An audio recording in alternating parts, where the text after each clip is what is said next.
राजकुमारी Elizabeth का स्वयंवर आयोजित किया गया था। उस स्वयंवर में दूर दूर से कई प्रतापी राजकुमार आए थे। इनमें से एरिक नाम का दिखने वाला राजकुमार थोड़ा कुरूप था। स्वयंवर शुरू होता है और राजकुमारी सभी राजकुमारों को निहारती है, पर जब बारी एरिक की आती है तो उसे देखकर राजकुमारी थोड़ा मुंह बना लेती है। एरिक को यह बात बहुत बुरी लगती है। राजकुमारी की इस हरकत को देखकर एरिक उसे श्राप दे देता है। राजकुमारी एलिजाबेथ, तुम्हें अपनी खूबसूरती का इतना घमंड है कि तुम मुझे देखकर अपना मुंह बिचका रही हो। मैं तुम्हें श्राप देता हूँ कि आज से तुम राजकुमारी नहीं, एक हंसनी बनकर रह जाओगी। ये सुनकर एलिजाबेथ और उसके पिता बहुत दुखी हो जाते हैं और राजकुमार एरिक से माफी मांगते हैं। हे राजकुमार, मुझसे बहुत बड़ी भूल हो गई है, कृपया मुझे माफ कर दीजिए। राजकुमार, इसे माफ कर दो। ये बेहद नादान है जो इससे इतना बड़ा दुस्साहस हो गया है। कृपया करके अपना ये श्राप वापस ले लीजिए, नहीं तो मेरी बेटी का जीवन नष्ट हो जाएगा। राजकुमार एरिक का गुस्सा थोड़ा शांत होता है। मुझे माफ कर दीजिए राजन, मगर अब इस श्राप को वापस लेने का कोई तरीका नहीं है। मगर इस श्राप से मुक्ति का उपाय मैं आपको जरूर बता सकता हूँ। अगर कोई इंसान आकर इसे एक हंसनी के रूप में ही प्यार करने लगेगा और अपनाएगा तो ये श्राप मुक्त हो जाएगी। और हाँ, एक बात और, राजकुमारी को इस श्राप से मुक्ति सिर्फ वही दिला सकता है जो इस श्राप के बारे में नहीं जानता हो। जैसे ही राजकुमार एरिक ये बोलते हैं, वैसे ही राजकुमारी एलिजाबेथ एक हंसनी बन जाती है और शहर के पास वाली झील में रहने लगती है। कई साल तक राजकुमारी एक ऐसे व्यक्ति का इंतजार करती है जो उसे इस रूप में प्यार करे। झील के पास कई व्यक्ति आते तो हैं, पर सिर्फ झील और हंसिनी की तारीफ करके चले जाते हैं। अब इतने साल गुजर गए हैं, मुझे अब कोई उम्मीद ही नहीं है कि कोई आकर मुझे इस श्राप से मुक्ति दिलाएगा। शायद मेरे घमंड का यही पश्चाताप है कि मैं जिंदगी भर हंसिनी बनकर रहूंगी। उसी दिन शाम को एक युवा मुसाफिर जिसका नाम जेम्स था, झील के पास ही आकर बैठ जाता है। शहर में कितना शोर है और यहाँ पर कितनी शांति। यहाँ आकर ऐसा लगता है कि बस यहीं रह जाऊं। जेम्स एक मध्यम वर्ग का पुरुष था और इस दुनिया में अकेला था। ऐसे में झील जैसी शांत जगह को पाकर उसका मन तृप्त हो गया। वो थोड़ी देर वहीं आराम करने लगता है। अचानक से उसे एक आवाज आती है, तुम कैसे हो? इस झील के बीच में ये आवाज अचानक से कहाँ से आई? कहीं मेरे कान तो नहीं बज रहे? नहीं, तुम्हारे कान नहीं बज रहे। जरा यहाँ झील में देखो, मैं हूँ हंसिनी। अरे, पर हंस कब से बोलने लगे? तुम बोल कैसे सकती हो? हाँ, मैं बोल सकती हूँ और इस झील में रहती हूँ और ये झील मेरी है। मैंने तुम्हें यहाँ बात करते हुए सुना कि तुम्हें यहाँ बहुत सुकून मिला। तुम यहाँ जब चाहे आ सकते हो। शुक्रिया मुझे यहाँ आने की अनुमति देने के लिए। सच में मुझे यहाँ पर बहुत सुकून मिला है। मुझे इस सुकून को छोड़ के जाने का दिल ही नहीं कर रहा है। मेरा नाम एलिजाबेथ है, आपका नाम क्या है?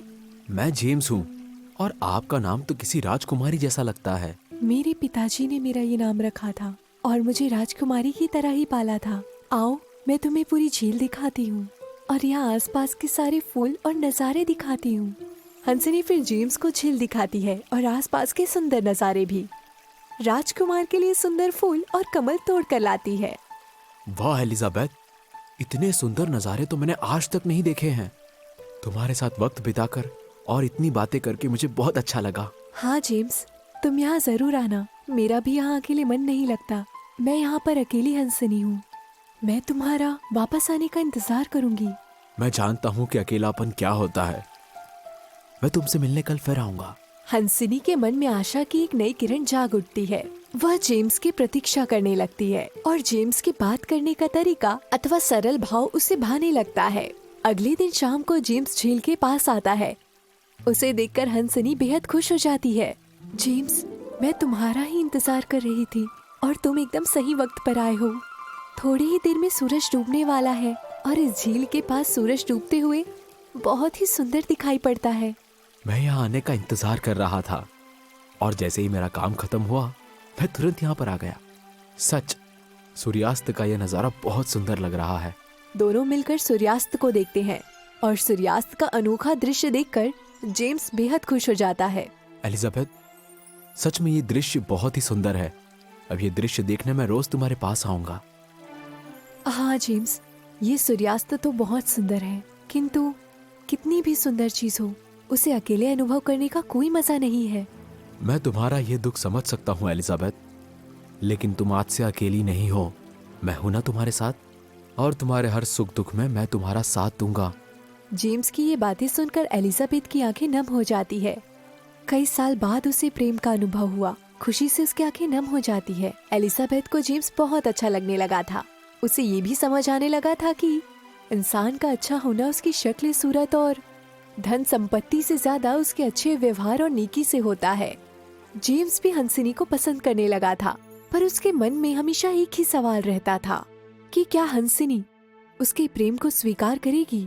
एक दिन जेम्स जेल पर नहीं आता। एलिजाबेथ बेचैन हो जाती है और जेम्स ठीक तो है, बस यही विचार उसके मन में घूम रहा था। रात को भी उसे अच्छी नींद नहीं आई। आज जेम्स नहीं आए, कहीं वो किसी मुसीबत में तो नहीं। हे भगवान जी, उनका ख्याल रखिएगा। अगले दिन जेम्स शाम के बदले दोपहर को ही पहुंच जाता है। उसे देखकर एलिजाबेथ तुरंत कहती है, जेम्स, कल तुम कहाँ थे? परसों जब हम मिले थे तो तुमने बताया नहीं था कि तुम कल नहीं आने वाले हो। मुझे तुम्हारी बहुत चिंता हो रही थी। सब ठीक तो है ना? आइंदा ऐसे बिना बताए ना आने की गलती मत करना। मुझे तुम्हारी बहुत चिंता हो रही थी। अरे मुझे माफ कर दो एलिजाबेथ, मुझे किसी जरूरी काम से दूसरे शहर जाना पड़ा। मैं आज ही सुबह वापस आया हूँ। मैं आइंदा तुम्हें बिना बताए कहीं नहीं जाऊंगा और तुम्हें चिंतित नहीं करूंगा। मेरा ऐसा करने का कोई इरादा नहीं था एलिजाबेथ। अपने प्रति ऐसी चिंता भाव देखकर जेम्स को बहुत खुशी हुई। अपनी माँ को छोड़कर आज तक जेम्स की ऐसी चिंता किसी ने नहीं की थी। उसके मन में एलिजाबेथ के लिए इज्जत और प्यार की भावना और बढ़ गई थी। जेम्स ने सोच लिया कि अब वो अपने मन की बात हंसिनी को बता देगा, फिर आगे क्या होगा वो देखा जाएगा। एलिजाबेथ, मैं तुमसे कुछ कहना चाहता हूँ। कहो जेम्स, क्या बात है? मैं तुमसे बहुत प्यार करने लगा हूँ और अब मेरा मन तुम्हारे साथ रहने को करता है। रोज सुबह उठकर बस मैं इस पल का इंतजार करता हूँ कि मैं यहाँ आऊँ और तुमसे मिलूं। जैसे ही जेम्स ये कहता है, हंसिनी एक सुंदर राजकुमारी में बदल जाती है। ये देखकर जेम्स चौंक जाता है और पूछता है, अरे ये क्या, तुम इंसान कैसे बन गई? और तुम तो कहीं की राजकुमारी दिख रही हो। हाँ मेरे प्यारे जेम्स, सालों पहले मैंने एक राजकुमार का उसके रूप को लेकर अपमान किया था। फिर मुझे राजकुमार ने श्राप दिया कि मैं एक हंसिनी बनकर रह जाऊंगी जब तक कोई व्यक्ति मुझे आकर सच्चे दिल से प्यार ना करे। मैंने उम्मीद खो दी थी। मुझे लगा मेरी मृत्यु हंसिनी के रूप में ही हो जाएगी, पर तुम्हारे सच्चे प्यार ने मुझे इस श्राप से मुक्त कर दिया है। मतलब तुम एक राजकुमारी हो, तो अब तुम मुझ जैसे मामूली इंसान के साथ कैसे रहोगी? तुमसे मिलकर ही मुझे प्यार का मतलब समझ में आया है। जो इंसान एक हंसिनी को प्यार कर सकता है, उससे बड़ा ना कोई राजा है ना राजकुमार। इंसान अपने व्यवहार से जाना जाता है, ना कि हैसियत से। और तुमसे बड़ा अमीर इंसान मैंने आज तक नहीं देखा। मैं तुमसे शादी करना चाहती हूँ जेम्स, और तुम्हें अपना जीवन साथी बनाना चाहती हूँ। क्या तुम मुझसे शादी करोगे? हाँ एलिजाबेथ, मैं भी तुमसे बहुत प्यार करता हूँ और तुम्हारे बिना रहने का सोच भी नहीं सकता। इसी तरह जेम्स और एलिजाबेथ शादी कर लेते हैं और जेम्स को एलिजाबेथ के पिता द्वारा राज्य भी मिल जाता है। जेम्स एलिजाबेथ के साथ राजमहल में खुशी खुशी रहने लगता है। ये एक सच्चे प्यार, समर्पण और विश्वास की कहानी है। विशाल नगर का राजकुमार स्टीवन अपने घोड़े पर जंगल की खूबसूरत वादियों के बीच सैर कर रहा था। उसे किसी लड़की के कराहने की आवाज सुनाई दी। वो घोड़े से उतरकर उस दिशा में आगे बढ़ गया। एक बहुत सुंदर राजकुमारी जैसे दिखने वाली एक लड़की झाड़ियों के बीच घायल पड़ी हुई थी।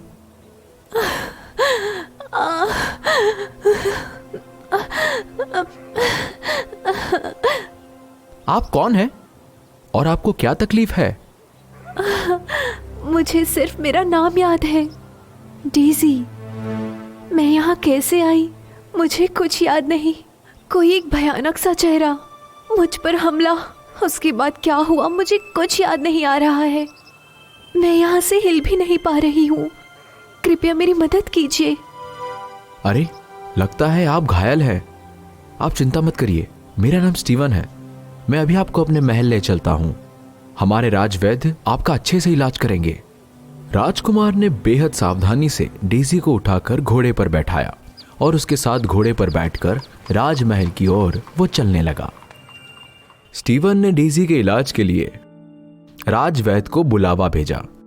कुछ ही समय बाद राजवैद्य वहां पर आए और उन्होंने डेजी का इलाज करना शुरू किया। डेजी, मैं जानता हूं आपको बहुत तकलीफ हो रही है।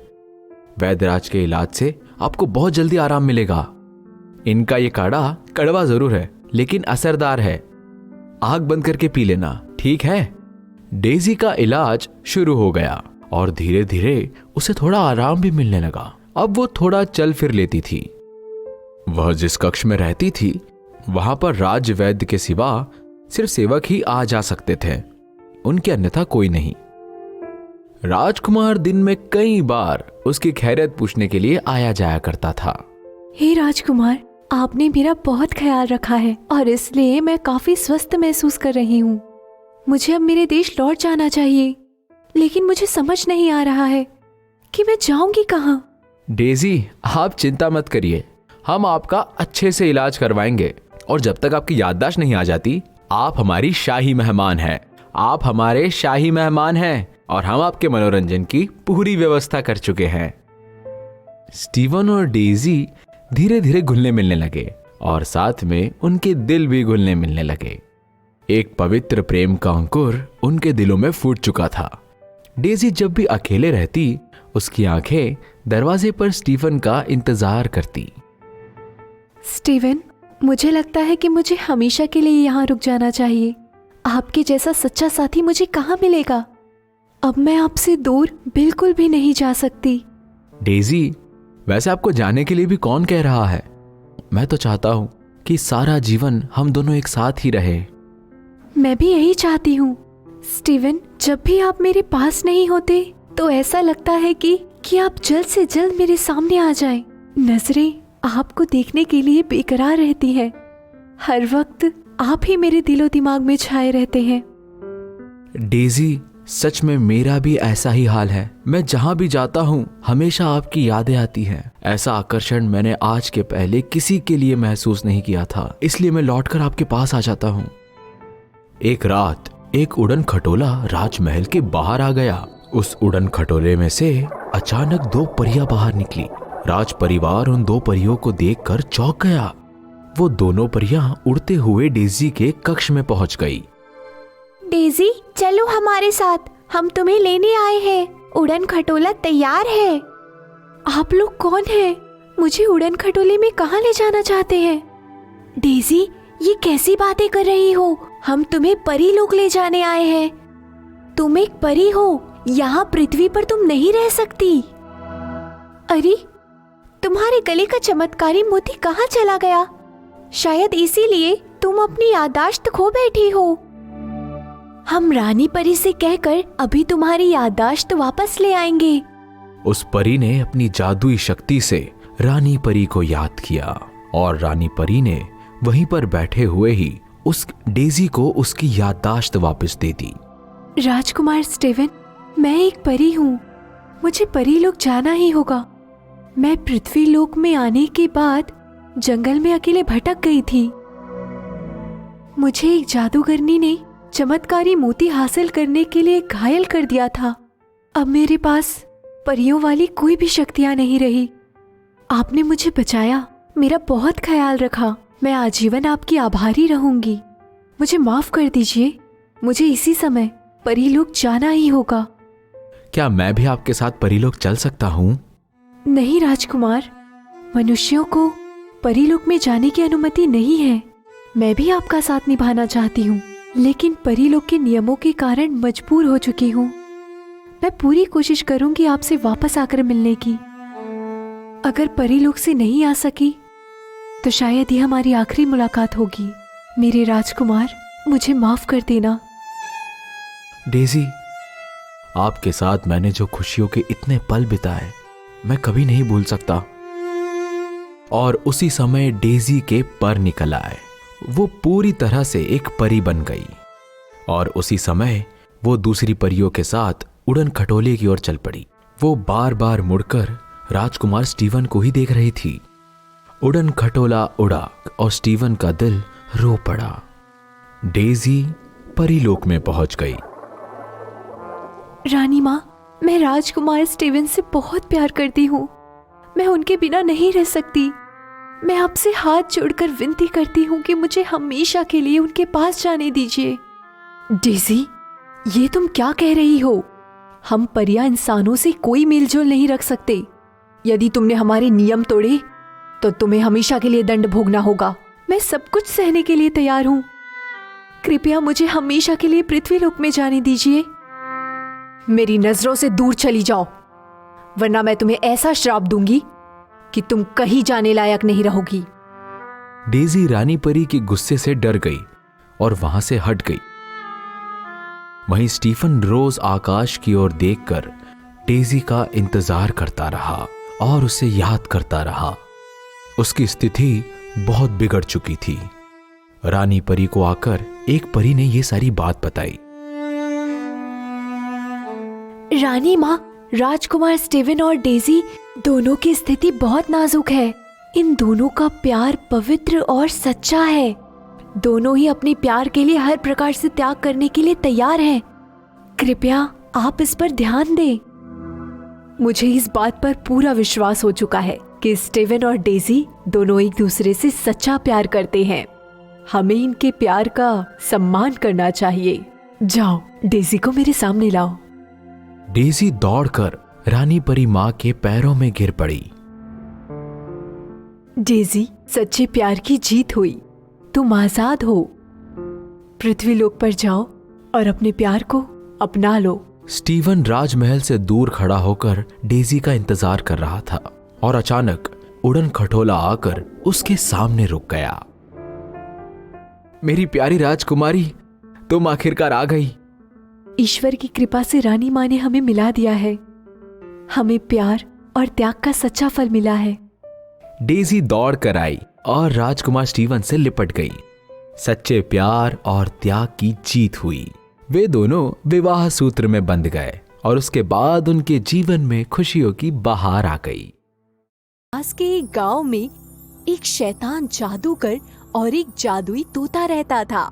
वो पूरे जगत में अपना राज करना चाहता था, इसलिए वो सारी जगहों पर जाकर जंगल में बीचों बीच कुटिया बनाकर रहता और अपनी जादुई शक्ति से पूरे गांव को अपने वश में कर लेता। एक रात जादूगर अपने जादू का उपयोग करता है।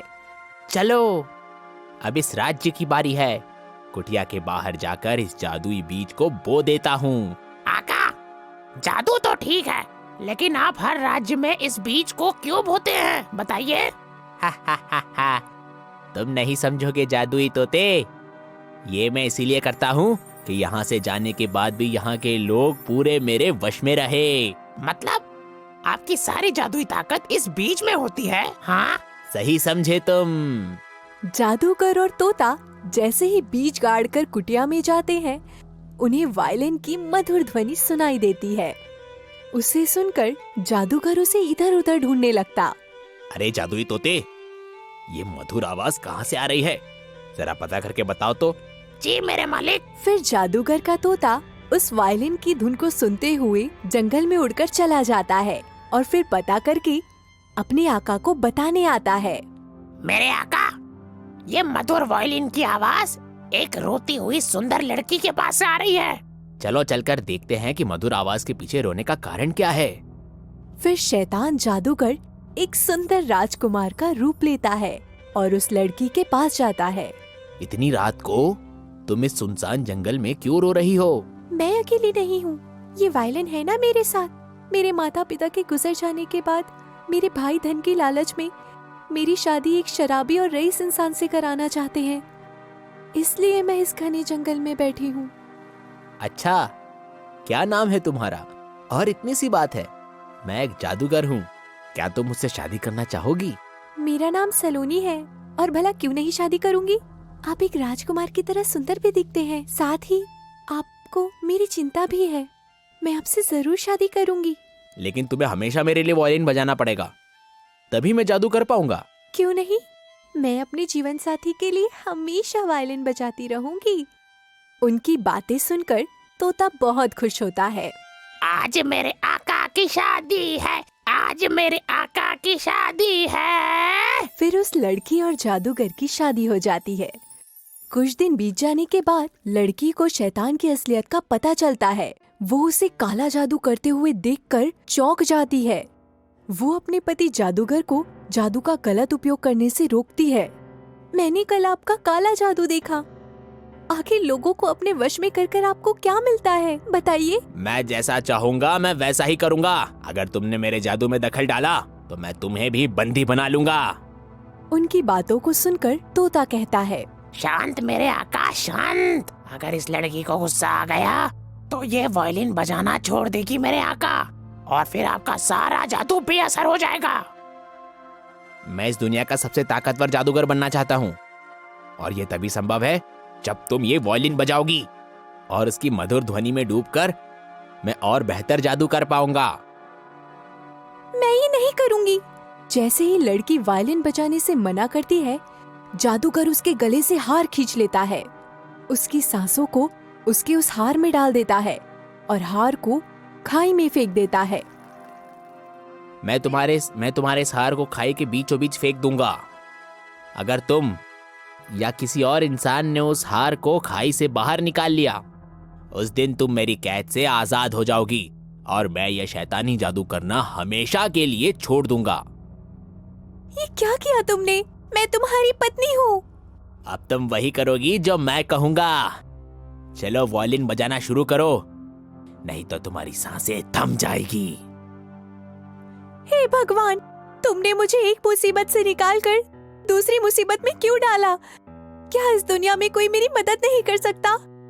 ऐसा कहकर वो रोने लगती है। एक दिन वायलिन बजाते हुए उसकी नजर बीज के थैले पर पड़ती है। वो जाकर उसे देखती है। वो बीज बाकी बीजों से बहुत अलग थे, और जैसे ही सलोनी ने बीज को छुआ, वो बीज बोल पड़े। आपका बहुत बहुत धन्यवाद जो आपने मुझे छुआ। मैं जादूगर द्वारा श्रापित बीज हूँ। आपके छूते ही मैं मुक्त हो गई। वो कैसे?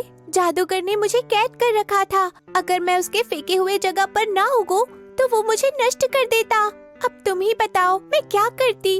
और हाँ, अगर अब मैं तुम्हारे लिए कुछ कर पाऊँ तो जरूर बताओ मुझे।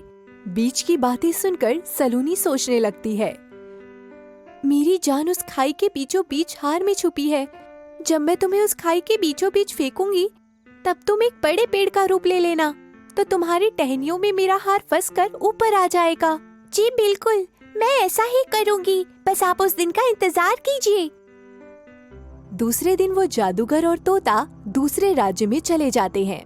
वहाँ पहुंचकर जादूगर कुछ सोचता है। उसे देख तोता कहता है, आका, क्या सोच रहे हैं आप? मैं सोच रहा हूँ कि हमारे पीठ पीछे वो सलोनी कुछ गलत तो नहीं कर रही होगी। आप तो जादूगर हैं ना मेरे आका, आप अपने जादू से ये पता कर लीजिए। नहीं मेरे तोते, सलोनी के वायलिन की धुन से मेरी दूरदृष्टि खत्म हो चुकी है।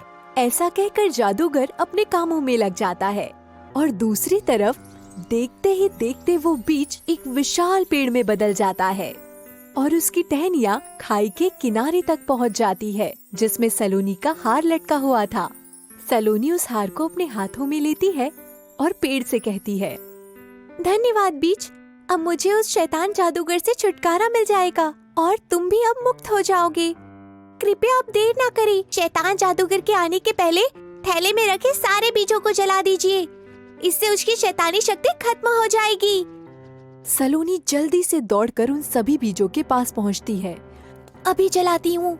तभी कुछ देर बाद वहाँ पर वो जादूगर वापस आ जाता है और सभी बीजों को जलाते देख उन्हें बचाने को दौड़ता है। नहीं रुको! लेकिन इससे पहले कि जादूगर वहाँ पहुँच पाता, सभी बीज जल चुके होते हैं, और सभी बीजों के जलते ही शैतान जादूगर की सारी शक्तियाँ खत्म हो जाती हैं और सलोनी भी मुक्त हो जाती है। तुमने ऐसा क्यों किया? अब मेरी सारी जादुई शक्ति खत्म हो गई है। अब मैं क्या करूँगा?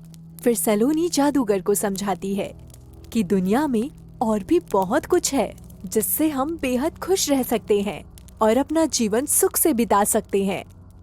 फिर क्या था, दोनों अपना जीवन अच्छे से खुशी खुशी बिताने लगे। बहुत पुरानी बात है। एक राज्य में भीमा नाम का राजा हुआ करता था। वो राजा बड़ा ही नेक दिल था। उसके राज्य में अगर कोई भी समस्या हो तो वो उसका हल निकालता था। मगर उसकी रानी बहुत दुखी रहा करती थी। उसका कारण था कि उसकी अपनी कोई संतान नहीं थी और राजा भी ये बात अच्छे से जानता था कि रानी बहुत दुखी रहती है। धीरे धीरे ये बात सारे राज्य में फैल गई कि राजा और रानी बहुत दुखी रहते हैं क्योंकि उनकी कोई संतान नहीं थी। लेकिन राजा अपना यह दुख किसी को नहीं बताते थे और राज्य का अच्छे से ध्यान रखते थे।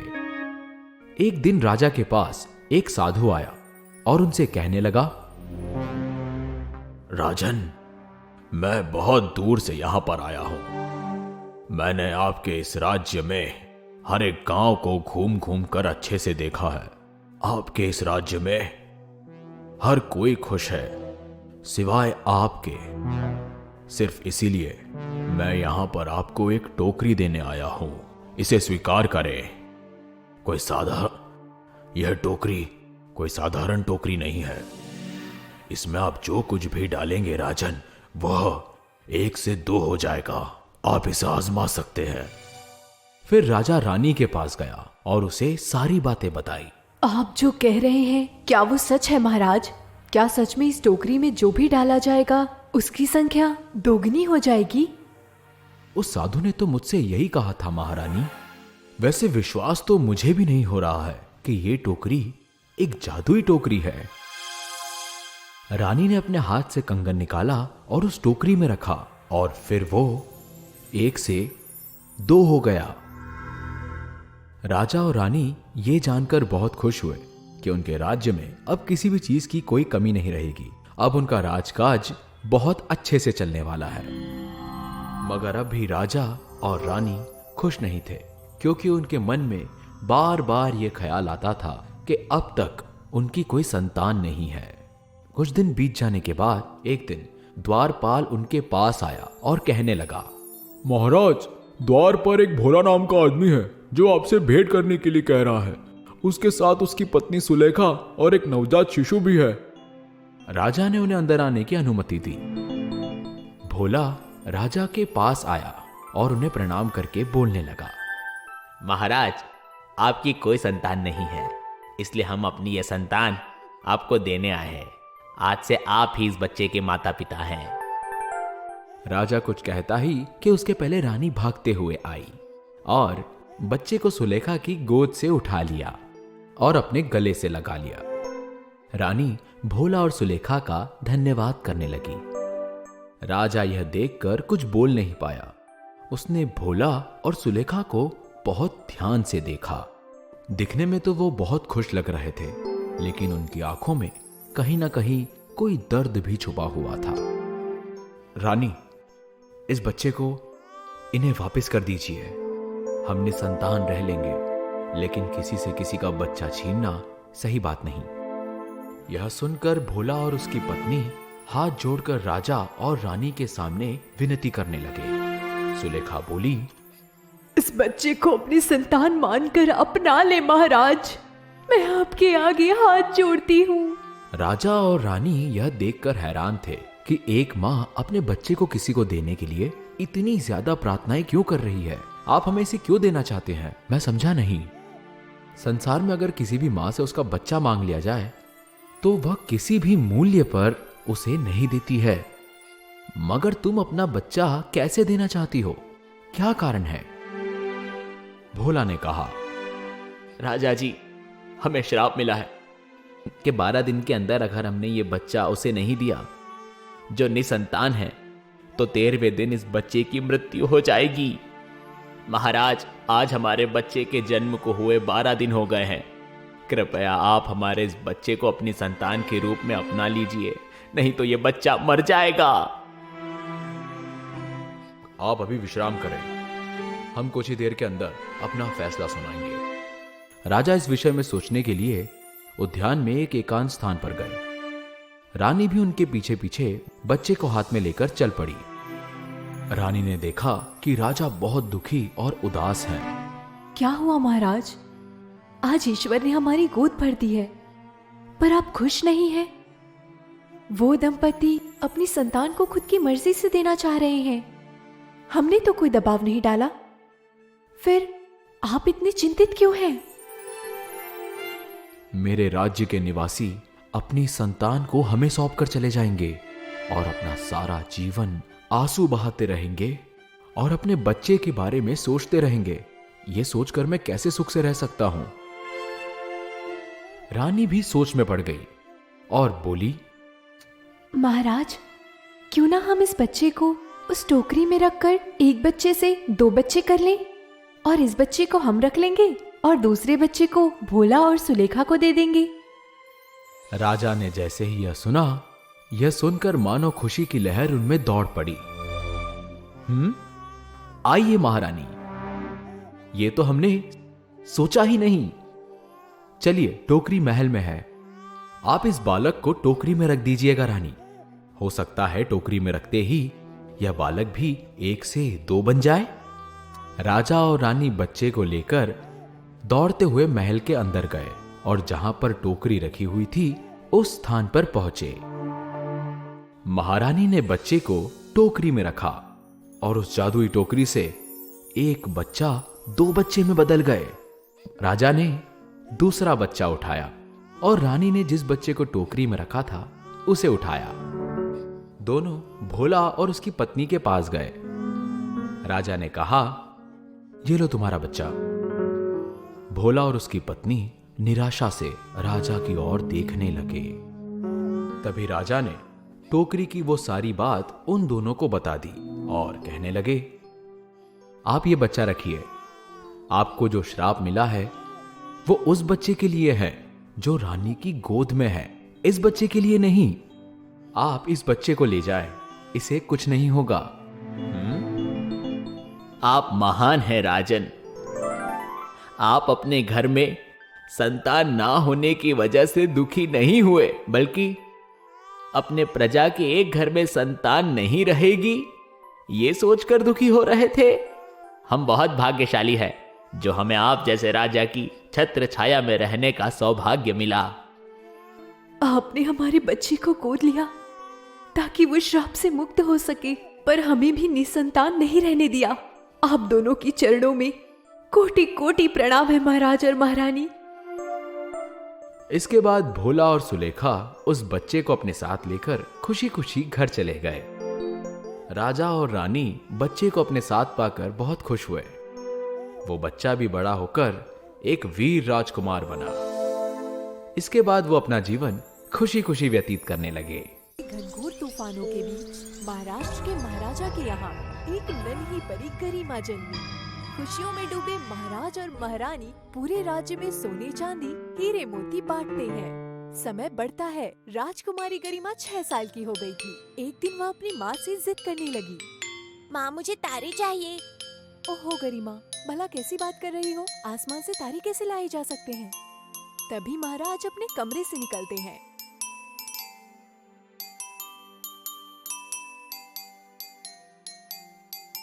महाराज के कहने पर मंत्री जी कागज के तारे ला देते हैं। उसे देख राजकुमारी गरिमा बहुत खुश होती है। ओह, धन्यवाद पिताजी, आप कितने अच्छे हैं। आप कितना ख्याल रखते हैं। महाराज, आपकी हद से ज्यादा लाड़ प्यार ने इसे बिगाड़ दिया है। पता नहीं बड़ी होकर और कितनी बिगड़ जाएगी। ऐसा नहीं है महारानी साहिबा, उसे बड़ी होने दो, वो खुद समझने लगी। एक दिन आया जब वह 16 साल की हो गई। फिर भी उसकी आदत और व्यवहार में कोई भी बदलाव नहीं हुआ था। पहले की तरह ही वो दासियों को फटकार लगाती, उनका अपमान करती, उन्हें नीचा समझती। एक दिन एक दासी गरिमा के कमरे में खीर लेकर आती है। राजकुमारी की जय हो। महारानी ने आपके लिए खीर भेजी है। उन्होंने कहा है कि ठंडा होने से पहले इसे खा लेना। खैर, रखकर तुम चली जाओ, मैं खा लूंगी। माफी चाहूंगी, लेकिन महारानी ने इसे अभी खाने को कहा है। गरिमा गुस्से से खीर को दासी के चेहरे पर फेंक देती है। तुम कौन होती हो मुझे आदेश देने वाली? चली जाओ यहाँ से। इतनी जोर की आवाज सुनते ही महाराज और महारानी गरिमा के कमरे में आते हैं और देखते हैं। ये क्या बदतमीजी है गरिमा, भला कोई दासी से ऐसे व्यवहार करता है? ये दासी है माँ, इसे मुझसे ऊंची आवाज में बात करने का कोई अधिकार नहीं। चलो भाई राजकुमारी, गुस्सा मत करो, तुम्हारे लिए अभी इस दासी को मैं महल से बाहर निकाल देता हूँ। वाह महाराज, क्या सीख दे रहे हैं आप अपनी बेटी को। सब पिता ऐसे ही व्यवहार सिखाते रहे अपनी बेटियों को तो वह दिन दूर नहीं जब वाकई में लड़कियों और औरतों को पैर की जूती समझा जाएगा। ओह माँ, अपना भाषण बंद करो। कृपया करके इस दासी को मेरी नजरों से दूर हटाओ। गरिमा इतना कहते ही गुस्से से रथ में बैठकर अपने महल से बाहर चली जाती है। तभी एक बार जोर की गड़गड़ाहट के साथ आंधी तूफान और बारिश होती है। पूरा राज्य जलमग्न हो जाता है। नदियों में बाढ़ आ जाती है। राजमहल का बहुत बुरा हाल होता है। राजमहल के बाहर आंधी तूफान और बारिश की वजह से बहुत ही खराब परिस्थिति है। पता नहीं हमारी गरिमा कहाँ होगी। पता नहीं वो ना जाने कहाँ फंसी होगी। मुझे चिंता सता रही है। मंत्रियों, जाओ जाकर मेरी राजकुमारी को ढूंढ कर लेकर आओ जल्दी। जी महाराज। सैनिकों, जल्दी करो, हमें राजकुमारी को ढूंढने जाना है। बारिश के थमते ही मंत्री सैनिकों के साथ राजकुमारी गरिमा को ढूंढने के लिए निकलते हैं। 2 दिन बीतने के बाद भी राजकुमारी का कोई पता नहीं चलता और वे निराशा के साथ राजमहल वापस लौट आते हैं। आप आ गए मंत्री जी। कहाँ है मेरी बेटी गरिमा? क्या वह अभी भी हमसे नाराज है? माफी चाहता हूँ महारानी, राजकुमारी को ढूंढने में हम असमर्थ रहे। ये क्या कह रहे हो? तुमसे ये छोटा सा काम नहीं हुआ। तुम मेरे मंत्री बनने के काबिल भी नहीं हो। आप जो सजा दे मुझे मंजूर है राजा, मगर ये भी सत्य है कि राजकुमारी का अब तक कोई पता नहीं चला है। पता नहीं वो जिंदा भी है या नहीं, क्योंकि राज्य में बाढ़ की वजह से बहुत सारे लोग मर गए हैं। पानी में फूलने की वजह से चेहरे को पहचान पाना मुश्किल हो गया है महाराज। महारानी इतना सुनते ही बेहोश हो जाती है और महाराज जोर जोर से रोने लगते हैं। वहीं दूसरी ओर राजकुमारी गरिमा बाढ़ में बहती हुई अपनी उसी दासी के गांव में पहुंच जाती है जिसकी उसने बेइज्जती की थी। नदी के किनारे इतनी भीड़ क्यों लगी है? मुझे भी जाकर देखना चाहिए। राजकुमारी गरिमा को देखते ही दासी राजकुमारी को पहचान जाती है। राजकुमारी, मैं आपकी दासी। आगे खोलिए राजकुमारी। क्या तुम इन्हें पहचानती हो? जी हाँ, ये हमारी राजकुमारी गरिमा है। लगता है पिछले दिनों की बाढ़ की वजह से ये नदी में बहते हुए यहाँ पहुँच गई हैं, लेकिन ये कुछ बोल क्यों नहीं पा रही हैं? बेटी, ये बेहोश है। इसके शरीर से पानी निकलते ही तुम इसे अपने घर ले जाना। इसे होश आ जाने दो। जी जरूर, आप सभी इन्हें मेरे घर ले जाने में मदद कीजिए। गांव वालों की मदद से दासी राजकुमारी को अपने घर लेकर आती है और वैद्य को बुलाने जाती है। वैद्य जी, जरा जल्दी चलिए मेरे घर। राजकुमारी बेहोश पड़ी हुई है, उन्हें किसी भी हाल में ठीक कर दीजिए। ठीक है बेटी, चलता हूँ। जरा दवाइयों को तो पकड़ लूं। वैद्य जी दासी के घर जाकर राजकुमारी के शरीर से पानी निकालते हैं और राजकुमारी को एक जड़ी बूटी का रस पिलाते हैं। कोई बात नहीं बेटी, थोड़ी देर बाद इन्हें होश आ जाएगा। चलो, मुझे थोड़ी चाय पिला दो, फिर मैं घर के लिए निकलूंगा। जी जरूर वैद्य जी। दासी वैद्य जी को प्याली में चाय देती है। एक बात बोलूं बेटी? कहिए वैद्य जी। तुम्हारे पास एक बहुत ही अच्छा मौका है। जितना चाहे धन दौलत हीरे मोती सब कुछ मांग सकती हो महाराज और महारानी से, उनकी राजकुमारी को बचाने के बदले। ये आप क्या कह रहे हैं वैद्य जी? जिस थाली में मैंने खाया है उसी में छेद करूं? ये मैं नहीं कर सकती। आपका काम हो गया है, आप जा सकते हैं। होश में आते ही राजकुमारी गरिमा ये सब सुन लेती है और मन ही मन पछताती है।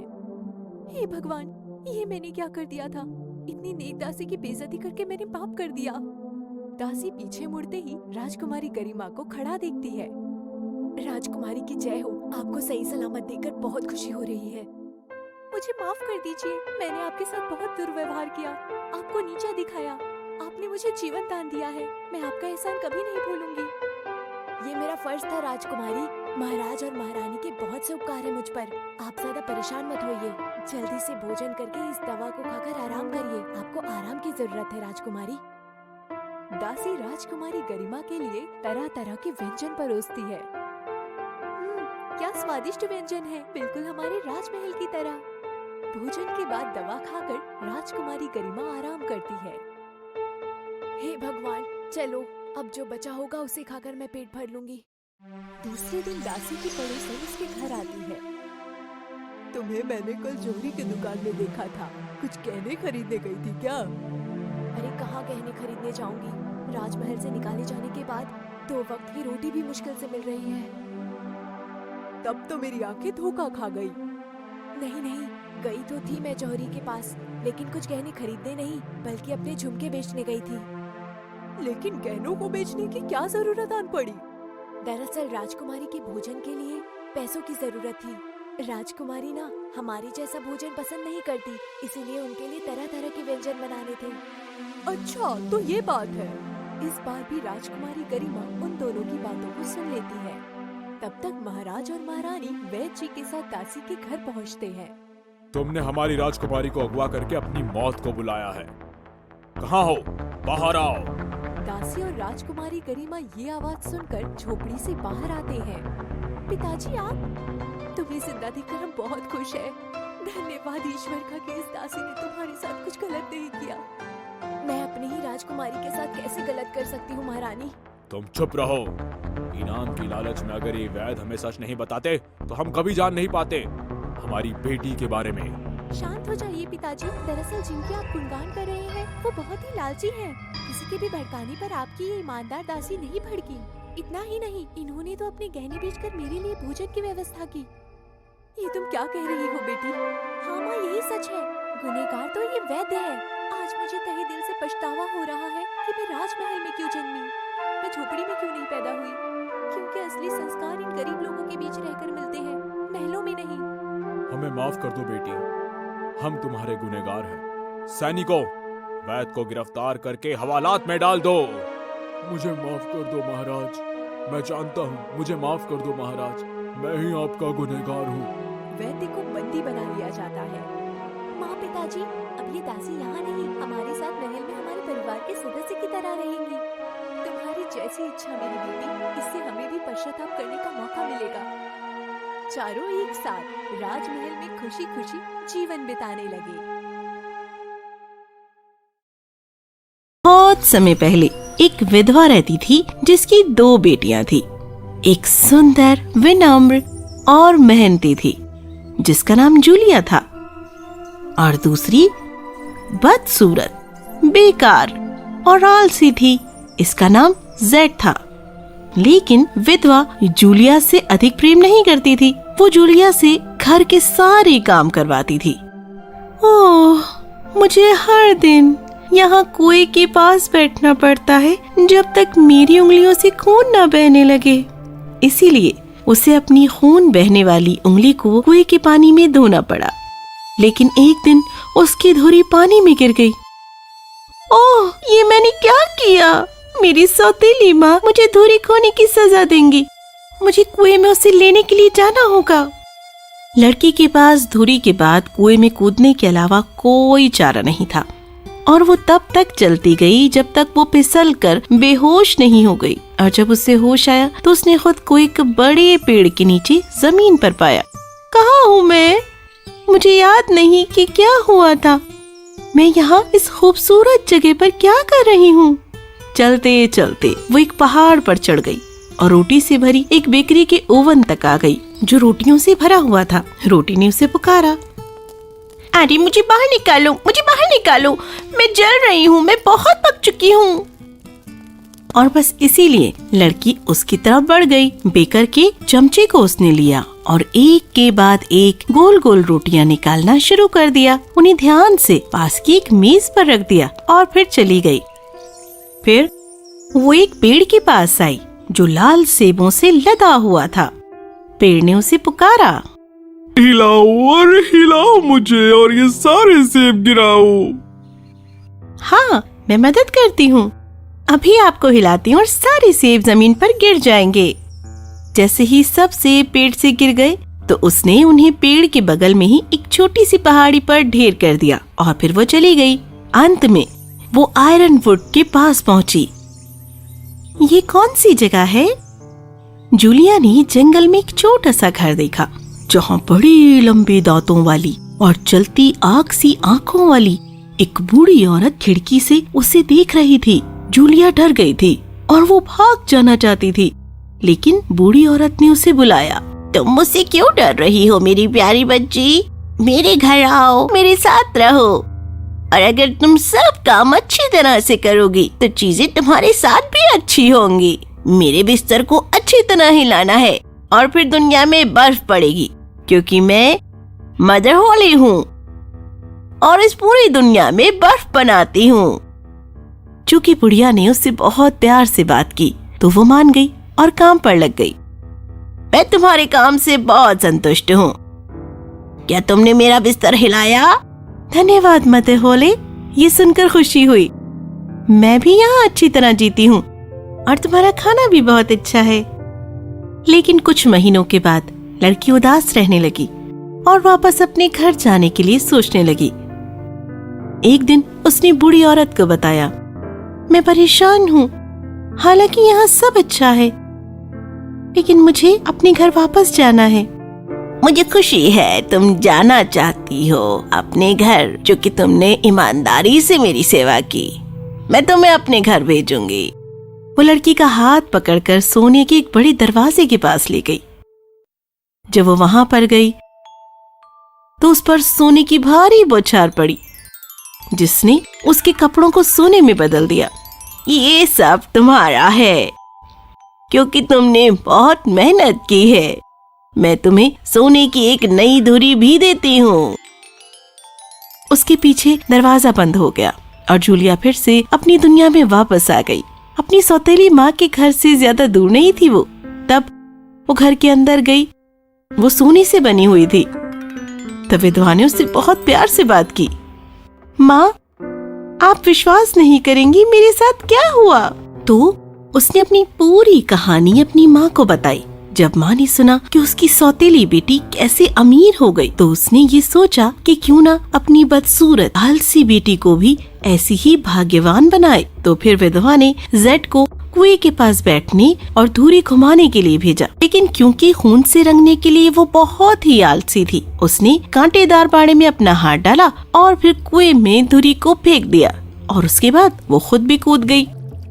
फिर उसने स्वयं को गुलाबों से घिरे हुए सुंदर से घास के मैदान में पाया और वो उसी रास्ते पर चलती गई। जब वो रोटी से भरे हुए बेकरी के चूल्हे के पास आई, ओ मुझे बाहर निकालो, मुझे बाहर निकालो, नहीं तो मैं जल जाऊंगी। लेकिन क्योंकि वो बहुत आलसी थी, उसने परवाह ही नहीं की और वो उससे दूर चली गई। लेकिन जल्दी ही वो लाल सेबों से भरे एक पेड़ के पास आ गई। ओ मुझे हिलाओ, मेरे सब सेब हटा दो। क्या होगा अगर तुम्हारा एक सेब मेरे सर पर गिर जाए? अपने आप करो। और जब वो जंगल में आ गई तो उसे सबसे पहले मदर होली की लंबे दांतों और उसकी तेज आंखों के बारे में पता था और वो तुरंत उसके लिए काम करने के लिए तैयार हो गई। इस पहले दिन मुझे मेरी बहन की तरह अच्छा काम करना है, वो सब कुछ जो बूढ़ी औरत मुझसे करने के लिए कहे, और फिर मुझे सोना चाहिए। लेकिन दूसरे दिन, मैं बहुत थक गई हूँ, आज मैं कुछ भी नहीं करूँगी, मैं बिस्तर से भी नहीं उठ पाऊंगी। और उसने मदर होली का बिस्तर नहीं हिलाया। इससे तो मैं परेशान हो गई हूँ, वो बहुत ही आलसी है, मैं उसे जाने के लिए कहूँगी। तब बुढ़िया उसे दरवाजे पर ले गई और उसने उसे खोला। आलसी लड़की दरवाजे पर खड़ी थी, लेकिन सोने के बजाय धूल से भरा एक बड़ा बर्तन उसके ऊपर गिर गया, जिसने उसे सिर से पैर तक ढक दिया। ये वही सब कुछ तुम्हारी सेवा के लिए। और उसने दरवाजा बंद कर लिया। तो जेड अपनी दुनिया में वापस आ गई और पूरी तरह से टार से ढकी हुई थी और टार हमेशा हमेशा के लिए उससे चिपक गया। कहानी समाप्त हुई।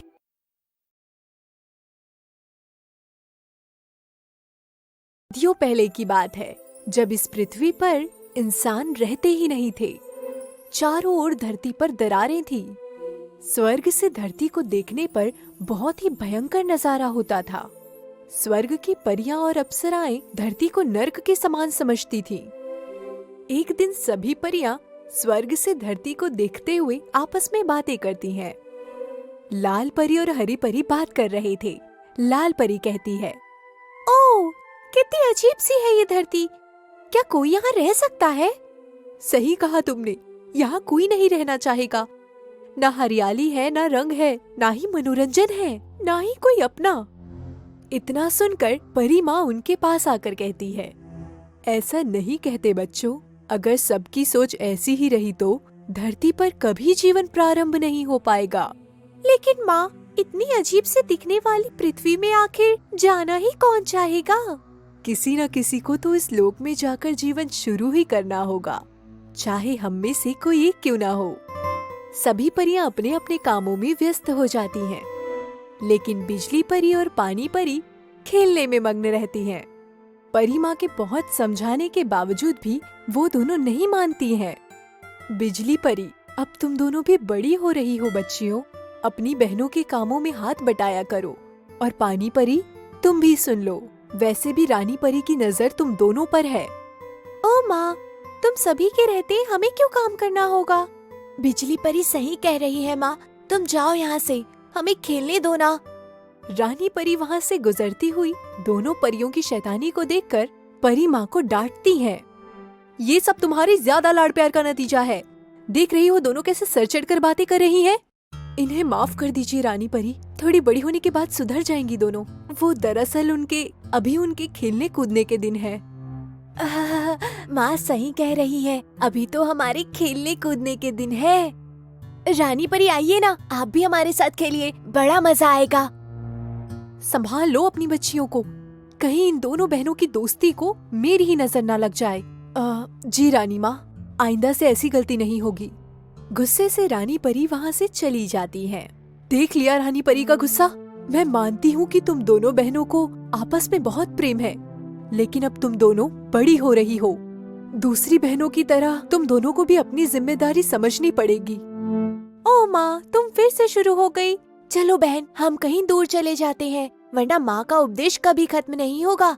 इतना कहकर दोनों परियां वहाँ से गायब हो जाती हैं और परी माँ उदास होकर अपने महल में चली जाती हैं।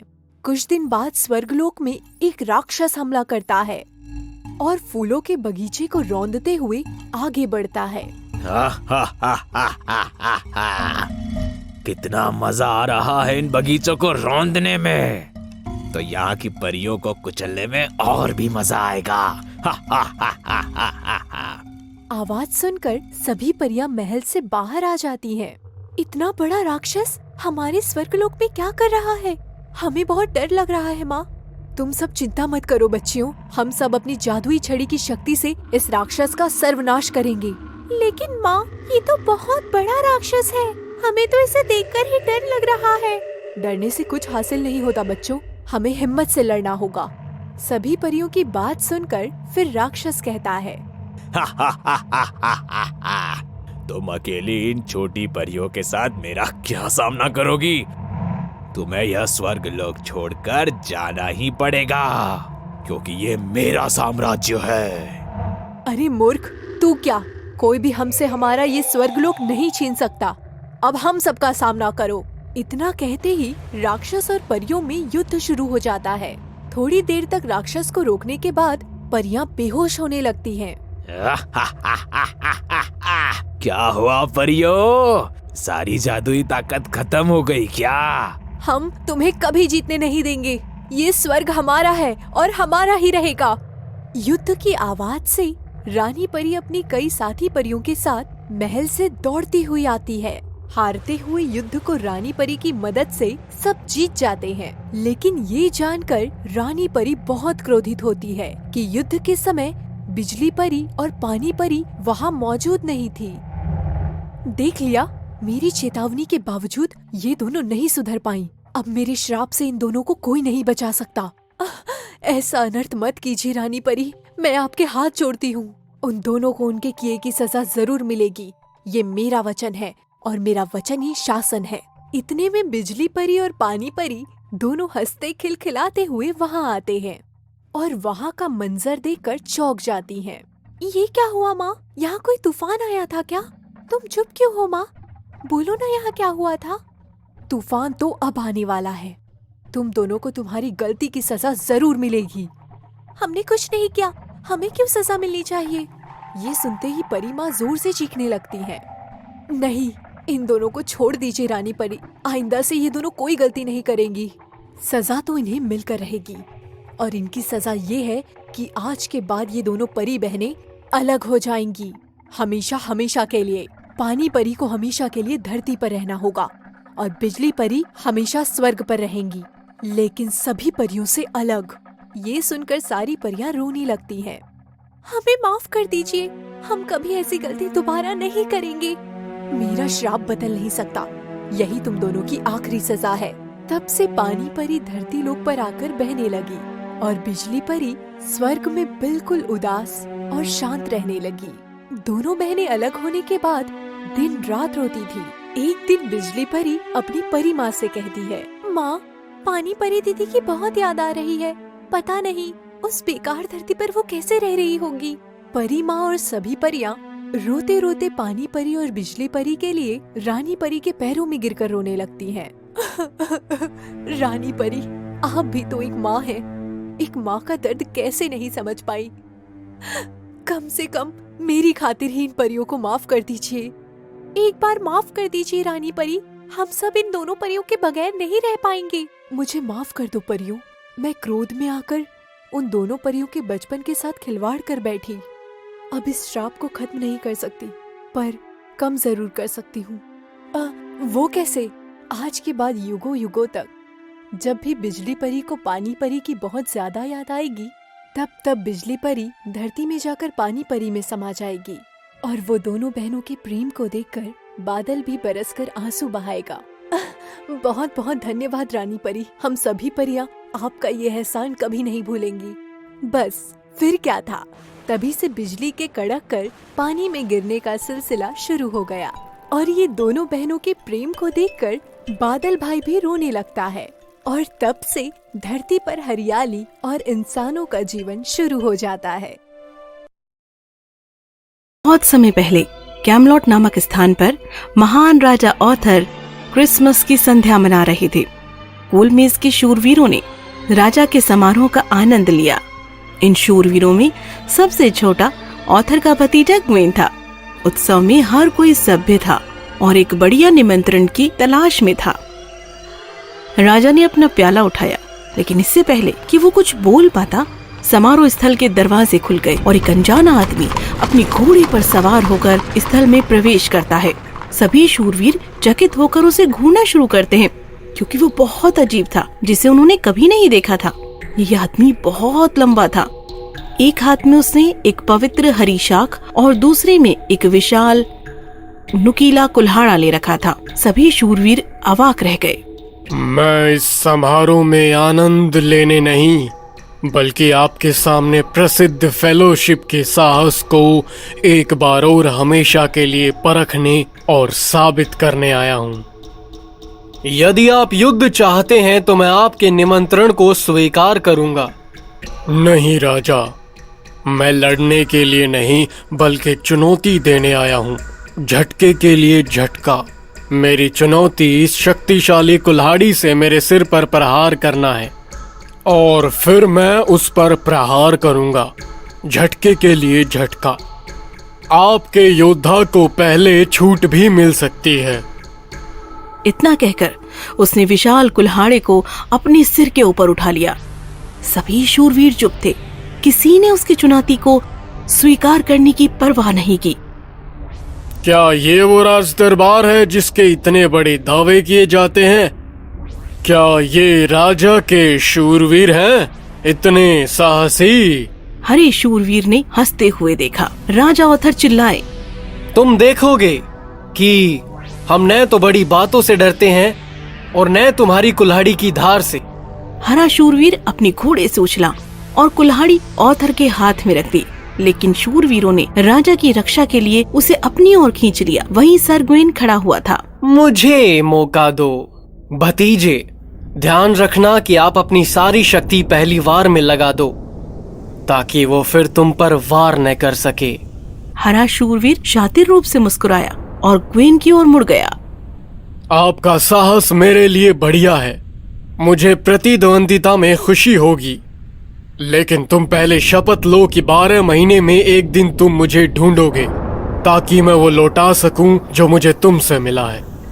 ग्वेन ने अपना वचन दिया और शूरवीर ने अपनी गर्दन को उजागर करने के लिए अपने बालों को एक तरफ धकेल दिया। ग्वेन ने कुल्हाड़ी पकड़ी और एक तेज चमकती हुई कुल्हाड़ी उसकी त्वचा और हड्डियों को चीरती हुई निकल गई और शूरवीर का भारी सिर फर्श पर गिर गया।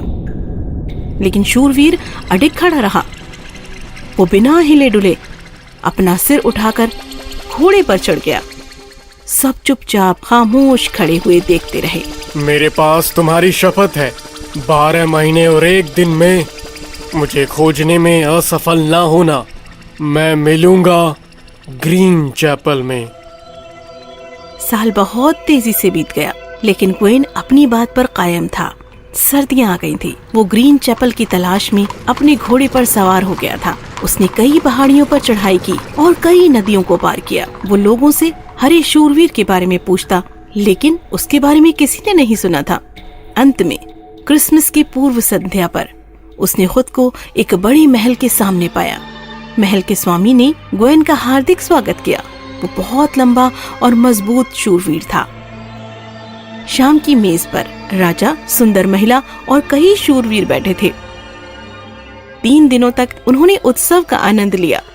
फिर वो विदा लेने के लिए अपने मेजबान के पास गया। उन्होंने बताया कि उन्हें अब अपनी मंजिल की तरफ जाना है।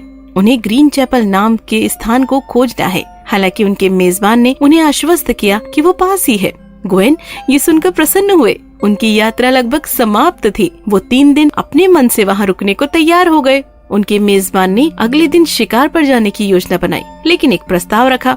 ग्वेन जिस भी जानवर का शिकार करेंगे वो उसे स्वयं रखेंगे और महल के स्वामी ग्वेन को अपने महल से एक उपहार देंगे जो ग्वेन को रखना होगा। ग्वेन इस बात से हैरान थे और उन्होंने कहा, मुझे आपके महल में उपहार की उम्मीद नहीं थी, तो नुकसान आपका होगा। और फिर एक बैठक में समझौता किया गया। अगले दिन मालिक शिकार के लिए जल्दी रवाना हुए, जबकि ग्वेन अपने कमरे में आराम कर रहे थे। दरवाजा खुला और महल की महिला ने प्रवेश किया। उसने उसे जाने के लिए कहा, लेकिन वो नहीं मानी, बल्कि इसके बजाय उसने उसके गालों पर 3 चुम्बन दिए, जैसे ग्वेन की माँ उसे एक बच्चे के रूप में देती थी। उस शाम को महल का स्वामी लौट आया और एक लोमड़ी की खाल लेकर आया। अपने वचन के अनुसार ग्वेन ने मालिक को उनके गाल पर 3 चुम्बन दिए। मालिक ने हंसते हुए कहा कि लोमड़ी की खाल महल की महिला के चुंबन के लिए एक बुरा इनाम थी। ग्वेन का दिल भारी था, क्योंकि अब समय महल छोड़ने का था और हरे शूरवीर की चुनौती का सामना करने का समय आ रहा था। उसने कपड़े पहने और अपने मेजबान को छोड़ दिया। वो अंधेरी तूफानी सुबह में निकल गया। महल के मालिक ने उसे रास्ता बताया। साथ में वो ऊबड़ खाबड़ चट्टानों और अंधेरी दलदलों से गुजरे। जैसे ही सूरज निकला, ग्वेन एक सड़क के पास रुक गया जो 2 बर्फ की पहाड़ियों से ढकी हुई थी और उसमें बीच में रास्ता था। मालिक ने सड़क की ओर इशारा किया और ग्वेन आगे बढ़ गए। पहाड़ियों की ये सड़क नुकीले किनारों से भरी थी। अंत में वो एक विशाल अंधेरी गुफा में आया। वो भीतर चला गया, लेकिन तुरंत ही उसके सामने कुल्हाड़ी लिए लंबा चौड़ा हरा शूरवीर खड़ा था। उसका सिर फिर से उसके कंधों पर मजबूती से जुड़ा हुआ था। स्वागत है, आपने यात्रा अच्छी तरह की। अब वचन पूरा करने के लिए तैयार हो जाओ। ग्वेन ने बहादुरी से अपना हेलमेट हटा दिया और उसके आगे झुक गया। अपनी गर्दन को शूरवीर की कुल्हाड़ी पर चढ़ा दिया। जैसे ही कुल्हाड़ी उठी, ग्वेन ने कुछ नहीं किया। वो हिला भी नहीं, लेकिन हरा शूरवीर रुक गया। आप हिचकिचाते हैं? क्या आप अपना वादा पूरा करने से डरते हैं? जब मेरा सर कट जाएगा तो वापस नहीं लगेगा आपके जैसे, लेकिन मैंने वचन दिया और मैं उससे नहीं हटूंगा। दूसरी बार शूरवीर ने अपनी भारी कुल्हाड़ी को हवा में ऊपर उठा दिया। इस बार ग्वेन ना तो हिला और ना ही रोया, क्योंकि तेज कुल्हाड़ी हवा में सीटी की तरह बज रही थी और उसकी गर्दन की त्वचा को चीर रही थी। कुछ क्षण वहीं खड़े रहकर ग्वेन को लगा रक्त की कुछ बूंदों के अलावा उसे कुछ नुकसान नहीं हुआ था। वो हरे शूरवीर को देखने के लिए मुड़ा, लेकिन वो नहीं था। उसके बजाय महल के मालिक, जिन्होंने उस पर हाथ रखा था, उसे अपने कंधों पर उठा लिया। मेरे बहादुर शूरवीर, हमारे कोई बेटा या बेटी नहीं है। उत्तराधिकारी होने के लिए साहस, ईमानदारी और सच्चे आदमी की तलाश की। मैं एक आदमी की तलाश में आर्थर की अदालत में आया था, जो इस राज्य में हमारा स्थान लेने के योग्य हो, और वो तुम हो। सर बबलैक ग्वेन को महल में ले गए, जहां उन्होंने उसे उस क्षेत्र का स्वामी घोषित किया। ग्वेन ने अपने शेष दिनों में साहस, ईमानदारी और सच्चाई के साथ शासन किया। कहानी समाप्त हुई। की बात है, यूनान देश में एक राजा का शासन हुआ करता था। राजा का नाम जस्टिन था। उसकी एक सुंदर बेटी भी थी जिसका नाम स्टेफनी था। जब स्टेफनी की शादी की उम्र हुई तो राजा ने स्टेफनी से शादी के विषय में कुछ बात की। स्टेफनी, तुम मेरी इकलौती बेटी हो और मैं तुमसे बहुत प्यार करता हूं। मुझे लगता है कि तुम्हारी शादी के लिए हमें एक योग्य लड़का खोज लेना चाहिए, क्योंकि तुम अब शादी योग्य हो गई हो। अगर इस विषय में तुम्हारी कोई राय है तो तुम मुझसे जरूर साझा कर सकती हो। पिता महाराज, मैं चाहती हूँ कि मेरी शादी किसी राज परिवार या बड़े कुल में ना होकर किसी ऐसे लड़के से हो जो मुझे प्रभावित कर सके, जिसके साथ मुझे खुशी महसूस हो सके। जो मुझे लायक लगेगा मैं उसी से शादी करूंगी। तो तुम स्वयंवर की बात कर रही हो? ठीक है, मैं पूरे राज्य में यह घोषणा करवा देता हूं कि जो भी लड़का अगर शादी के योग्य हो, हमारी बेटी स्टेफनी को प्रभावित करने में सफल रहा, तो हम उसका विवाह हमारी बेटी से करवा देंगे। जी पिताजी, यह बिल्कुल सही रहेगा। हम इसी प्रकार के स्वयंवर की बात कर रहे हैं। इस प्रकार हम एक लायक लड़के से विवाह कर पाएंगे। हमें पता भी तो चले कि हमें पाने के लिए कोई क्या कर सकता है। राजा ने पूरे शहर में यह घोषणा करवा दी कि कोई भी लड़का अगर राजकुमारी के लिए कुछ ऐसा लाए या कुछ ऐसा कर जाए जिससे राजकुमारी प्रभावित हो, तो उसका विवाह राजकुमारी के साथ करा दिया जाएगा। उसी देश के किसी सुदूर गांव में दो भाई रहते थे। टॉम बड़ा भाई था और हैंस छोटा। टॉम ने पता लगाया कि राजकुमारी को हरे सेब बहुत पसंद है। हरे सेब सिर्फ उसी गांव में होते थे जहां टॉम और हैंस रहते थे। टॉम ने फैसला किया कि वो अपने सेबों के बाग से राजकुमारी के लिए सेब लेकर जाएगा। टॉम ने इस बात को अपने छोटे भाई हैंस को भी बताया। मैंने पता किया हैंस, राजकुमारी को हरे सेब बहुत पसंद है। मैं राजकुमारी से विवाह करना चाहता हूं, तो मैं हरे सेब से भरकर एक घोड़ा गाड़ी राजकुमारी के दरबार में ले जाऊंगा। मुझे इस बात की उम्मीद है कि वो यह हरे सेब से भरी गाड़ी देखकर खूब प्रभावित होगी और मुझसे विवाह कर लेगी। यह विचार मुझे कुछ समझ नहीं आया टॉम। भला अपनी पसंद के सेब लाने वाले किसी व्यक्ति से कोई राजकुमारी विवाह कैसे कर लेगी? सेब एक पसंद हो सकती है, पर शादी का निर्णय लेने के लिए पैमाना नहीं हो सकती। तुम इससे कुछ अलग सोच सकते हो, कुछ अच्छा, कुछ और महान। तुम क्या जानो किससे लड़की को प्रभावित किया जा सकता है? तुमसे क्या कभी आज तक किसी लड़की ने बात भी की है? मैं ये जानता हूं कि इन सेबों को पाकर राजकुमारी स्टेफनी बहुत प्रभावित होगी और मुझसे शादी करने के लिए तैयार हो जाएगी। टॉम राजकुमारी को प्रभावित करने के लिए एक घोड़ा गाड़ी लेकर उसमें पूरे हरे सेब भरकर राजकुमारी से मिलने राजमहल की ओर निकल पड़ा। जब वो राजकुमारी के लिए सेब लेकर जा ही रहा था, तब उसे रास्ते में एक बूढ़ा आदमी मिला। उसने उससे पूछा, अरे अरे भाई, जरा अपनी घोड़ा गाड़ी तो रोको। सुनो, क्या तुम मुझे थोड़ा आगे तक छोड़ सकते हो अपनी घोड़ा गाड़ी से? नहीं, मैं तुम्हें अपनी गाड़ी में नहीं बैठा सकता। क्यों भाई, ऐसा क्या भर के ले जा रहे हो अपनी इस गाड़ी में? कचरा भरा है मेरी इस घोड़ा गाड़ी में। बैठोगे कचरे पर? एक बार मना कर दिया ना, फिर भी जिद किए जा रहे हो। मेरा समय बर्बाद मत करो तुम, हटो, मुझे जल्दी जाना है। ठीक है, जैसा तुमने बोला है बेटा, बिल्कुल वैसा ही हो। महल में आकर टॉम ने जब अपनी घोड़ा गाड़ी देखी तो उसमें सेब की जगह कचरा ही कचरा भरा था। राजा ने यह देखकर उसे बंदी बना लिया। टॉम का छोटा भाई हैंस बहुत ही ईमानदार और नेक दिल इंसान था। इतने दिनों बाद जब टॉम वापस घर नहीं लौटा तो हैंस को बड़ी चिंता सताई। इतने दिन हो गए, टॉम वापस घर नहीं लौटा, कहीं उसके साथ कुछ बुरा तो नहीं हो गया? मैं एक काम करता हूं, मैं महल जाकर पता लगाता हूँ कि आखिर टॉम के साथ क्या हुआ है। हैंस घोड़े पर सवार होकर राजमहल के लिए निकल जाता है। रास्ते में हैंस को भी वही बूढ़ा आदमी मिलता है। हैंस उसे देखकर अपना घोड़ा रोक देता है और उससे पूछता है, बाबा, क्या आप मेरे भाई के बारे में मुझे कुछ बता सकते हैं? मैं उसे ढूंढने निकला हूं। कुछ पहचान बताओ अपने भाई की, तभी तो उसके बारे में मैं कुछ बता पाऊंगा। वो कुछ दिन पहले इसी मार्ग से ही घोड़ा गाड़ी लेकर निकला था। उसके लंबे बाल है और स्वभाव से थोड़ा अक्खड़ है वो। हाँ, याद आया। वो तो बिल्कुल ही सिरफिरा था बेटा। वो तो मुझसे बात भी ठीक से नहीं कर रहा था। मगर बेटा, वो यहाँ से जाता हुआ तो मिला था मुझे, लेकिन वो अभी तक वापस नहीं आया। मैं पूरा वक्त यही रहता हूँ बेटा, इसीलिए पूरे विश्वास से ये कह रहा हूँ। इसका मतलब वो महल में ही है। मुझे जल्द से जल्द महल में जाना होगा।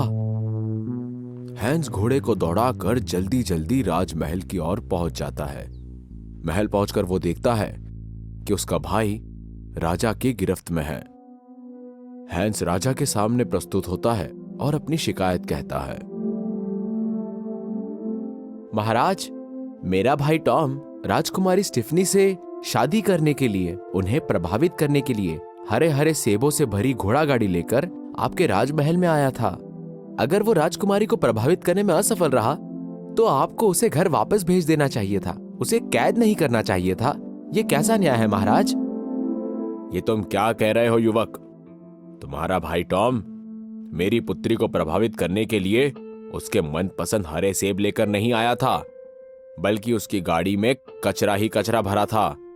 जब मैंने वो कचरे से भरी गाड़ी देखी तो मुझे बहुत क्रोध आया। कोई भी व्यक्ति मेरी बेटी को प्रभावित करने के लिए उसे कचरा कैसे भेंट कर सकता है? इसी कारण उसकी इस उद्दंडता के लिए मैंने उसे कारागार में डाल दिया। आप ही बताइए महाराज, पूरे देश में कोई भी व्यक्ति ऐसा हो सकता है जो राजकुमारी स्टेफनी को प्रभावित करने के लिए कचरा लेकर आएगा? महाराज, इसमें जरूर कोई ना कोई गलतफहमी हुई होगी। मैं क्षमा प्रार्थी हूँ महाराज।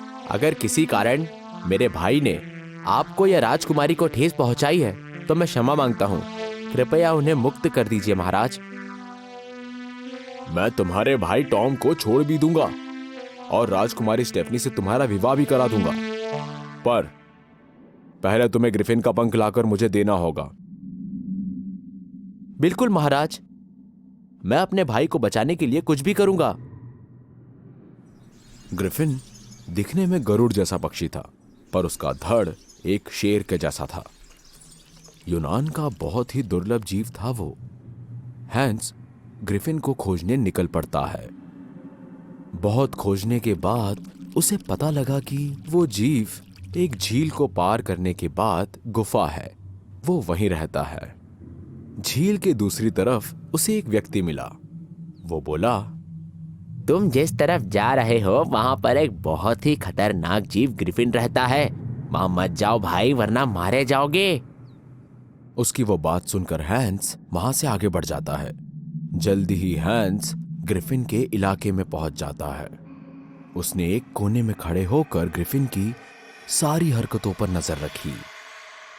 रोज शाम होने पर ग्रिफिन अपने विशाल पंख फैलाया करता था, जिससे उसके एक दो पंख नीचे गिर जाते थे, लेकिन वो जीव अपने गिरे हुए पंख खा जाया करता था।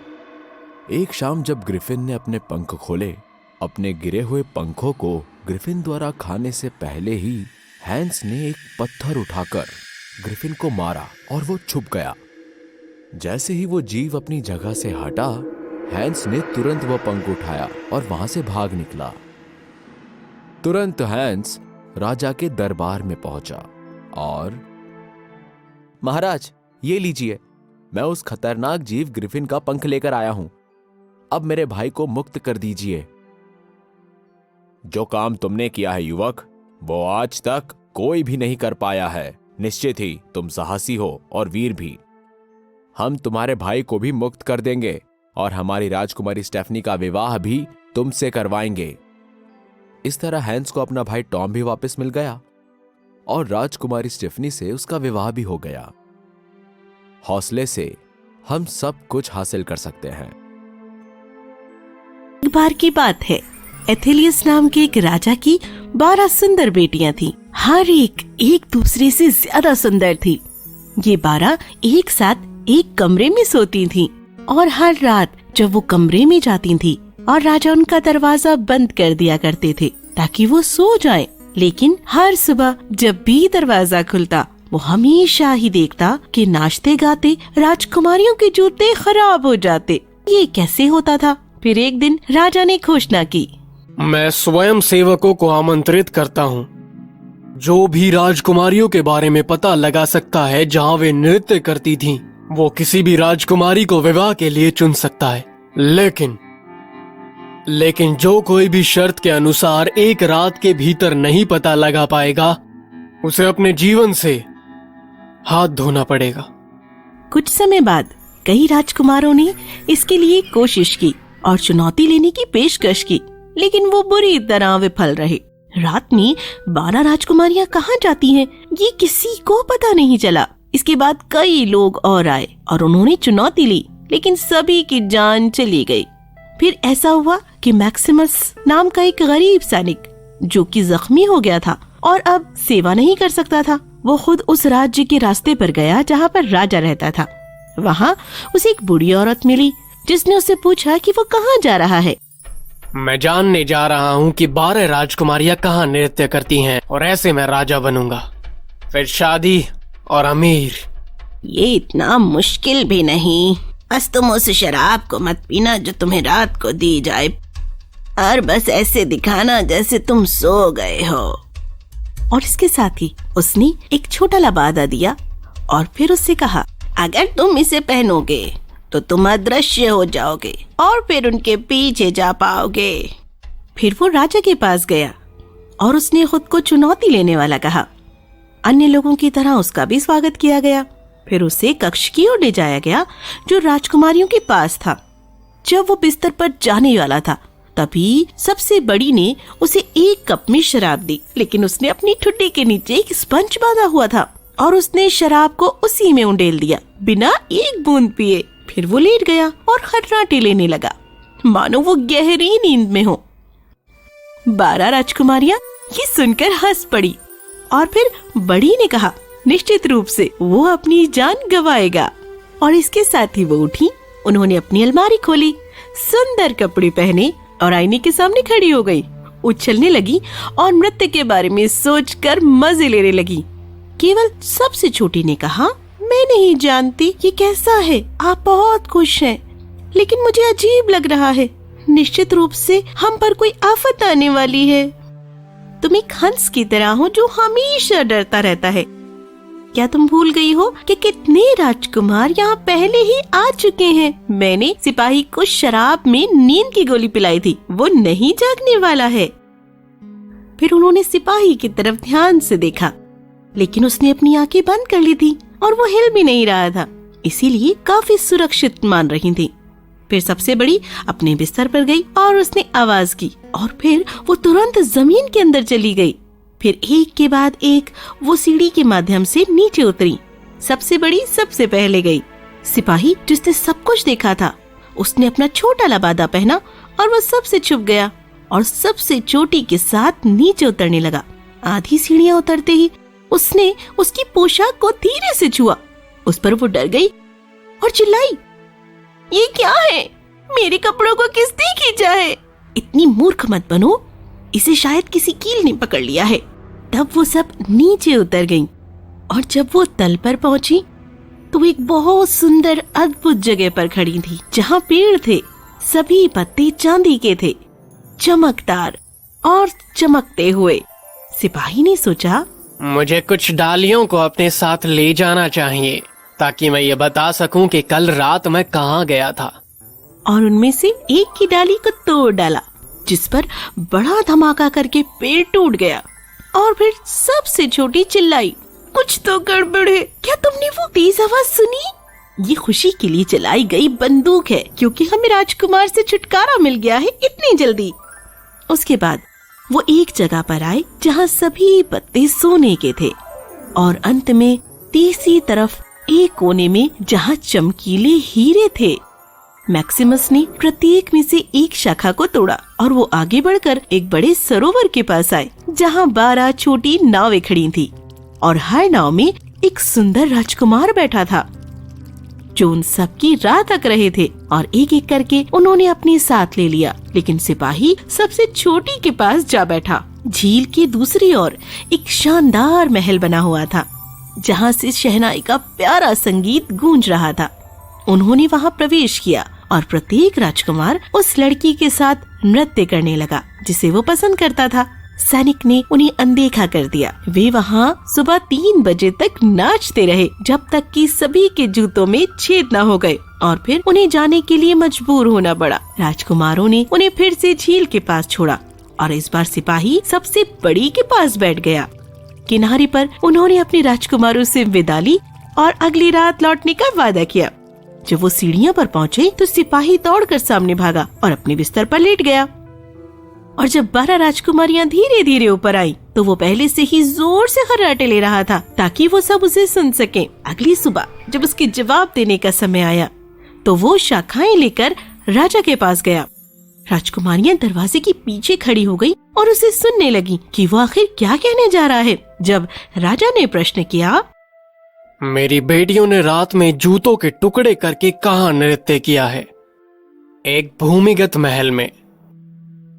और फिर उसने जो कुछ देखा था उसने सब सच बता दिया और उन्हें 3 डालियां दिखाई। जब राजा ने अपनी बेटियों को बुलाया कि क्या सिपाही सच कह रहा था, और जब उन्होंने देखा कि उनके साथ धोखा किया गया है और झूठ का कोई फायदा ही नहीं होगा, तो वे सभी मान जाने के लिए बाध्य हो गईं। तब राजा ने सिपाही से पूछा कि उससे कौन सी लड़की पत्नी के रूप में चाहिए, तो उसने जवाब दिया, अब मैं छोटा नहीं हूँ, इसलिए मुझे सबसे बड़ी राजकुमारी दो। फिर उसी दिन शादी का जश्न मनाया गया, और जैसा कि राजा ने वादा किया था कि उसकी मृत्यु के बाद सिपाही को राज्य मिल जाएगा, और फिर वो हमेशा के लिए खुशी खुशी रहने लगे, केवल राजा के सिवा, क्योंकि वो मर गया था। कहानी समाप्त हुई।